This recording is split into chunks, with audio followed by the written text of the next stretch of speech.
Mugamba mutya abali ku channel yaffe eyitibwa LN256 mugende mu maaso n'ogyegattako. Olunaku olwaleero tegadde tulabe enfumba gy'ofumbamu akammonde akazungu nga tukafumbidde wamu n'ennyama eba tukayite akatogo k'akammonde akazungu katutaddemu ennyama nga bw'ogenda okulaba waata obummonde bwaffe nga bw'obulaba butereeze bulungi obwoze obusaleesale piisi z'oyagala.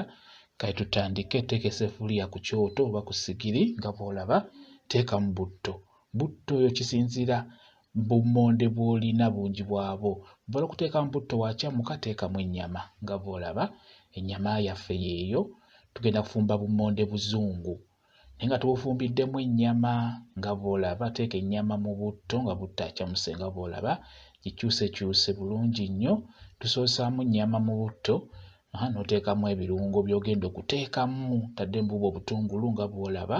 Bw'omala okuteekamu obutungulu osobola okuteekamu ennyaanya ng'era bw'olaba. Teekamu ennyaanya oteekemu kaloti musaleesale bw'otyo oteekemu ogwo mudalasini, buti bwa mudalasini, ezo ntangawuuzi, green pepper nga bw'olaba, oyo kootimiiru, bukoola.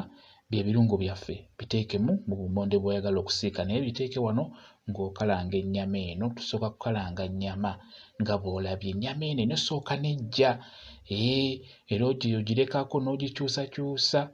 Bw'ezaala amazzi oteekamu n'omunnyu, bw'ezaala supu ng'obikkako oteekamu n'omunnyu gwaffe nga bw'olaba. Sooka okalange ennyama eyo. Kati olaba bw'ezaala supu bikkako etokote. Opima ekiseera n'olaba nti kati ennyama egonze, tandika oteekamu obummonde bwaffe.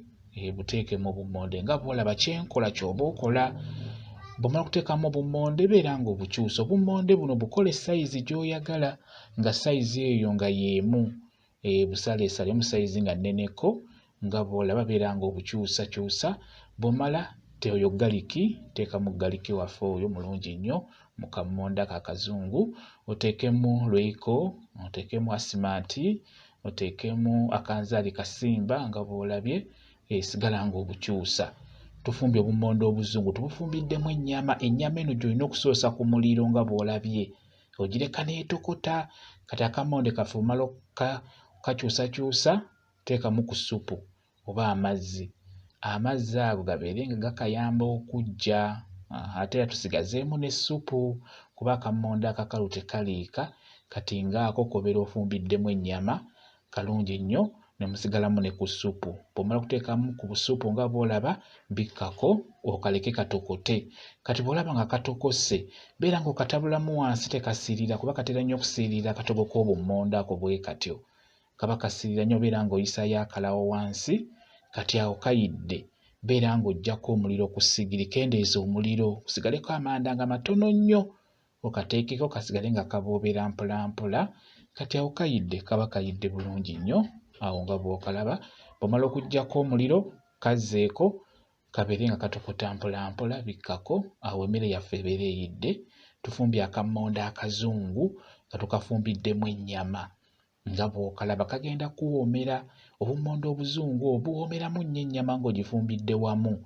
Ke tuyinza okuyita akatogo k'ennyama ak'obummonde obuzungu nga tufumbiddemu ennyama.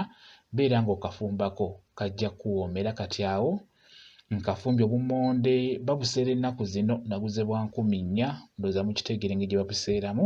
N'ennyama n'engulayo afu eba emala ogifumbira mu bummonde obwo obw'4,000. Beera ng'okikola kafumbyeko bw'otyo, kagenda kuwoomera bulungi nnyo.